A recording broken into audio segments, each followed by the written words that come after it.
Hello students, how are you. आज हम पाठ 5 पढ़ेंगे, जादुई आम। और इसकी पहली पाठ योजना का नाम है कहानी का अनुमान। इसमें हमें कोई भी संसाधन नहीं चाहिए। मुख्य शब्द है अनुमान, जादुई, शीर्षक। बच्चों, इस पाठ योजना को पढ़ने के बाद आप लोग पढ़ने से पहले, पढ़ने के दौरान और अंत में कहानी का अनुमान लगा पाएंगे। अच्छा, आप लोग कल्पना करें कि आपको एक घायल पक्षी रास्ते में दिखाई दे तो आप क्या करेंगे? हम अपने माता पिता की सहायता से उसे पशु पक्षियों के डॉक्टर के पास ले जाएंगे या उसे घर लाकर माता पिता की सहायता से उसकी चोट पर मरहम लगाएंगे। तो आज हम कहानी जादुई आम को पढ़ने से पहले, पढ़ने के दौरान और कहानी के अंत का अनुमान लगाएंगे। इसके लिए देखेंगे कि पढ़ने से पहले अनुमान क्या है और पढ़ने के दौरान अनुमान, कहानी के अंत के बारे में अनुमान। ये तीनों आप अपनी उत्तर पुस्तिका में लिखेंगे। अब बताइए कि आपको क्या लगता है कि यह कहानी किसके बारे में होगी? आम का जो नाम है इस पाठ का, जादुई आम, और जो चित्र है पहला, उसको देखकर आपको क्या लगता है कि ये कहानी किसके बारे में होगी? चित्र देखकर बताएं कि कहानी में आम के साथ क्या हुआ होगा। यह कहानी किसी आम के बारे में होगी। कहानी में इस आम ने कोई जादू दिखाया होगा। गांव की ओर आगे बढ़ने लगा तक कहानी आपने पढ़नी है। और गांव में जाने पर आम के साथ क्या हुआ होगा, आम ने क्या किया होगा, और बाद में इसके आपने अंत तक कहानी पढ़नी है। जादुई आम में से छोटी छोटी हरी शाखाएं फूटने के बाद जादुई आम के साथ क्या हुआ होगा, इन प्रश्नों को आपने सोचना है और इनके उत्तर लिखने हैं। बच्चों, इस कार्य करने के बाद पहला प्रश्न है कि आपने पढ़ने से पहले कहानी के बारे में क्या अनुमान लगाया। पढ़ते हुए कहानी के बारे में क्या अनुमान लगाया और अंत में कहानी का क्या अनुमान लगाया। तो पढ़ने से पहले हमने कहानी के शीर्षक और चित्रों को देखकर कहानी के बारे में अनुमान लगाया कि कहानी किसी आम के बारे में है। पढ़ते हुए अनुमान लगाया कि यह एक जादुई आम है जो बोल सकता है और बातें कर सकता है। अंत में हमने अनुमान यह लगाया कि जब जादुई आम के पेड़ से हरी हरी शाखाएं निकली होंगी तो वहाँ एक की जगह कई जादुई आम के पेड़ निकल आए होंगे।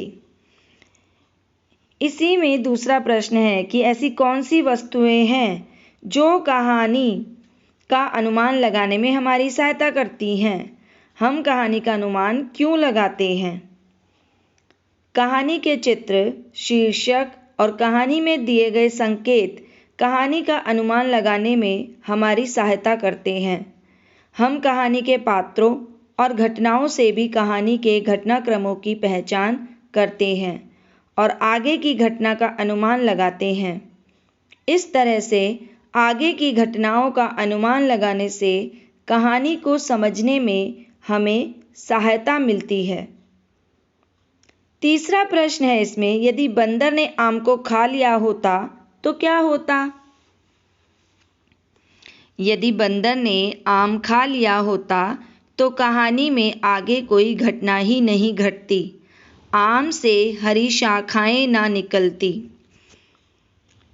तो बच्चों, इन प्रश्नों के उत्तर आप यहाँ पढ़ सकते हैं और कई उत्तर ऐसे होंगे जो आप खुद सोचकर देंगे, तो वो अलग अलग भी हो सकते हैं। और अपना कार्य करने के लिए आप इस चार्ट की सहायता ले सकते हैं। बच्चों, इस पाठ्य योजना को पढ़ने के बाद आप लोग कार्यपत्र 5.1 करेंगे और गृह कार्य में एक्सीड पाठ्य पुस्तक में से अभ्यास प्रश्न 1 और 3 के उत्तर लिखेंगे। अब हम पाठ्य योजना 2 पढ़ेंगे, जिसका नाम है कहानी के तत्व। इसमें हमें एक चार्ट पेपर चाहिए और स्केच पेन चाहिए। मुख्य शब्द हैं मुख्य तत्वों, पात्रों, शुरुआत, मध्य, अंत। बच्चों, इस पाठ्य योजना को पढ़ने के बाद आप लोग कहानी पढ़कर कहानी के मुख्य तत्वों, उसके पात्रों, घटनाओं, शुरुआत, मध्य और अंत को पहचान कर बता पाएंगे। अच्छा, आपके बस्ते में ऐसी कौन कौन सी 3 खास वस्तुएं होती हैं जिनके बिना आप किसी भी विषय का कोई भी कार्य नहीं कर सकते?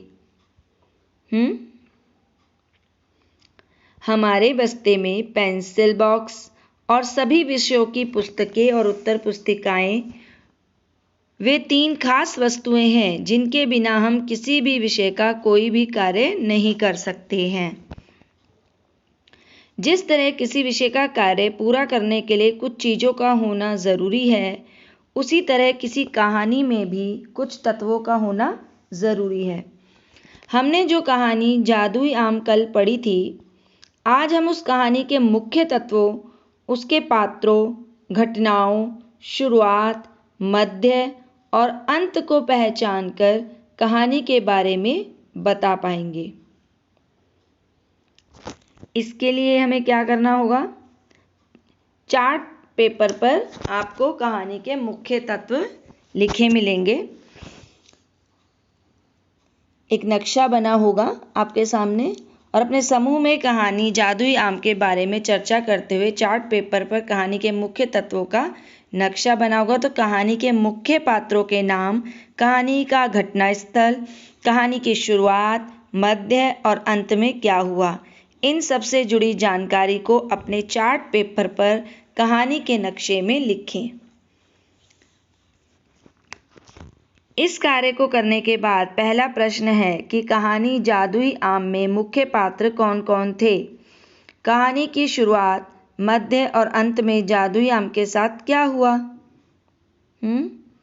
कहानी का मुख्य पात्र जादुई आम था। कहानी की शुरुआत में जादुई आम गांव में सभी जगहों पर घूमने जाना चाहता था। कहानी के मध्य में जादुई आम के पीछे बंदर, लड़का और गांव की कुछ औरतें भाग रही थीं। कहानी के अंत में जादुई आम घास के बीच में छिप गया, उससे हरी शाखाएं निकलने लगी। वहां पर बाद में आम का पौधा निकला होगा।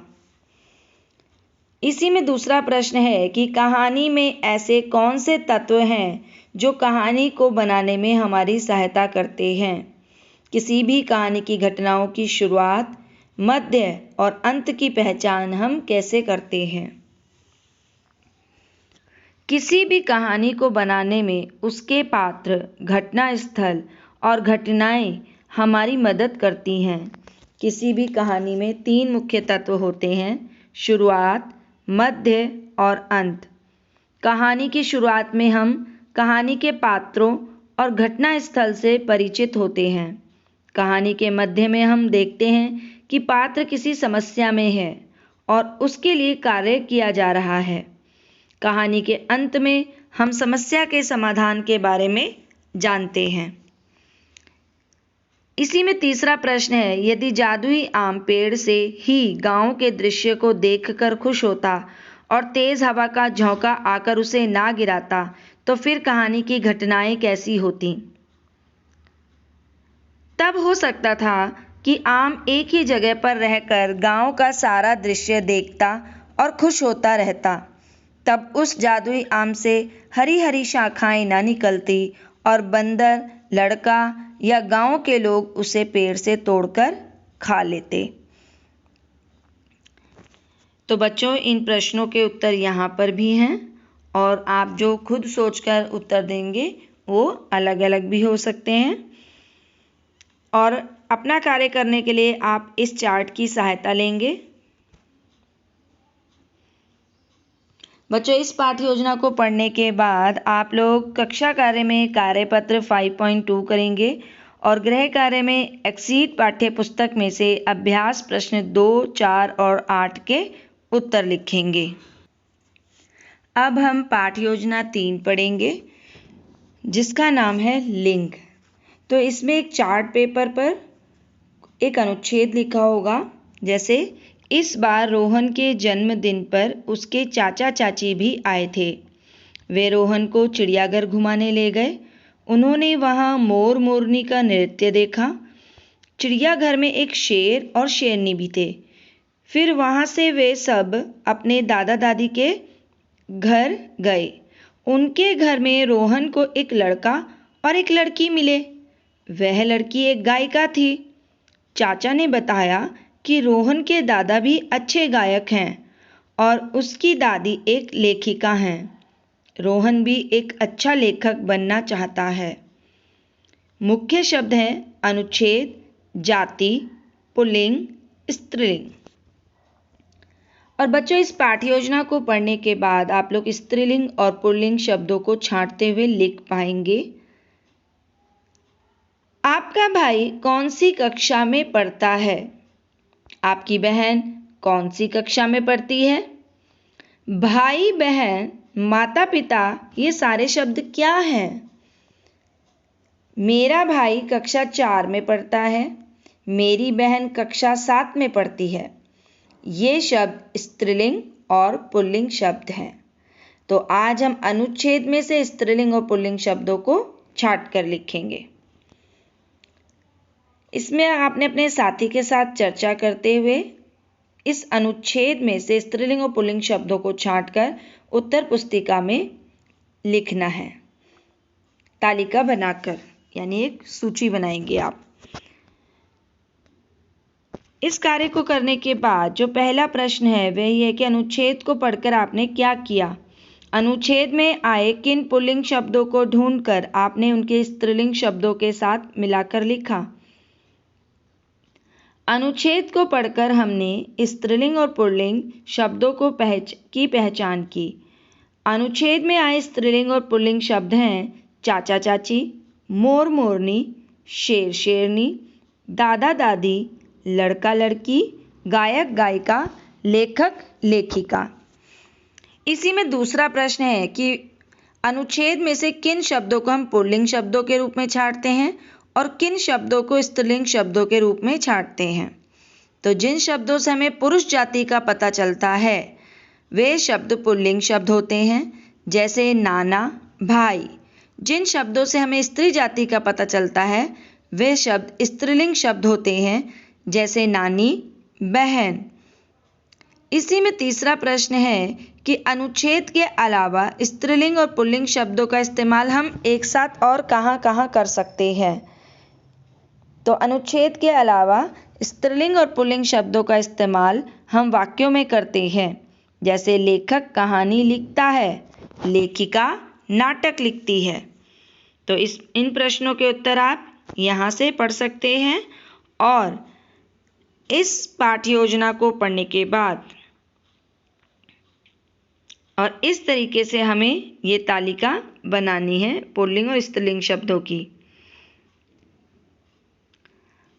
और इन प्रश्नों को करने के बाद और इस कार्य को करने के बाद आप लोग कक्षा कार्य में कार्यपत्र 5.3 करेंगे और गृह कार्य में एक्सीड पाठ्य पुस्तक में से अभ्यास प्रश्न 5, 6, 7 के उत्तर लिखेंगे।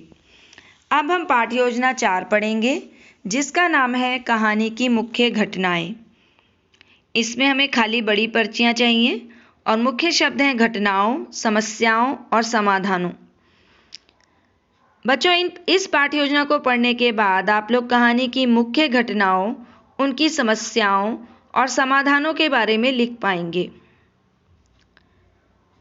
श्याम और पिंकी कक्षा में खाना खा रहे थे।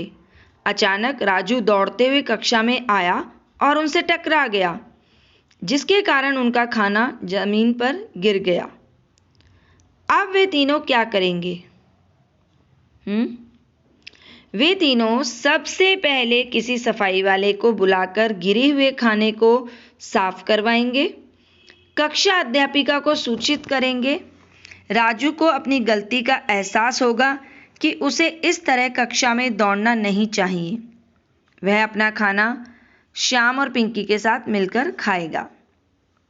तो आज हम कहानी जादुई आम की मुख्य घटनाओं, कहानी में आई समस्याओं और उनके समाधानों के बारे में लिखेंगे। इस कहानी की मुख्य घटना कौन सी थी? जादुई आम का पेड़ से गिरना कहानी की मुख्य घटना थी। कहानी से जुड़ी मुख्य घटना, कहानी में आई समस्या और उसके समाधान के बारे में अपने साथी के साथ चर्चा करें और एक पर्ची में कहानी से जुड़ी मुख्य घटना और कहानी में आई समस्या के बारे में लिखें और दूसरी पर्ची में उसके समाधानों के बारे में लिखें। इस कार्य को करने के बाद पहला प्रश्न यह है कि कहानी जादुई आम को मुख्य घटना कौन कौन सी थी? कहानी में क्या समस्या आई? उस समस्या का क्या समाधान निकला? तो कहानी जादुई आम की मुख्य घटना थी पेड़ से आम का गिरकर आज़ाद होना। कहानी में आई समस्या थी लुढ़कते हुए आम के पीछे बंदर, लड़के और औरतों का भागना और आम को ना पकड़ पाना। समस्या का यह समाधान निकला कि आम थककर घास में छिप गया। कुछ दिन बाद उसी आम से हरी हरी शाखाएं निकल आई। इसी में दूसरा प्रश्न है कि किसी भी कहानी की मुख्य घटनाओं और उनसे जुड़ी समस्याओं और समाधानों के बारे में हम कैसे बताते हैं? तो सबसे पहले हम कहानी को ध्यान से पढ़ते हैं, कहानी में आए पात्रों को जानते हैं, कहानी की घटनाओं की पहचान करते हैं और फिर कहानी में आई समस्याओं को समझते हैं। अंत में कहानी में आई समस्याओं के समाधान को ढूंढते हैं। इसी में तीसरा प्रश्न है कि यदि लड़का उस आम को पकड़ लेता तो फिर कहानी क्या होती? तब लड़का उस आम को जैसे ही खाने जाता तो बंदर उसके हाथ से आम को ले लेता और खा लेता। तब जादुई आम से हरी हरी शाखाएं भी ना निकलती। और आप अपने प्रश्नों के उत्तर यहाँ पढ़ सकते हैं। और कार्य करने के लिए आप यहाँ से चार्ट की सहायता भी ले सकते हैं कि पहले हम कहानी को ध्यान से पढ़ते हैं, कहानी में आए पात्रों को जानते हैं, फिर कहानी में घटनाओं को जानते हैं, कहानी में आई समस्याओं को समझते हैं और कहानी में आई उन समस्याओं के समाधानों को ढूंढते हैं। बच्चों, इस पाठ्य योजना को पढ़ने के बाद आप लोग कक्षा कार्य में कार्यपत्र 5.4 करेंगे और गृह कार्य में एक्सीड पाठ्य पुस्तक में से अभ्यास प्रश्न 9 और 10 तथा मैंने सीखा के उत्तर लिखेंगे।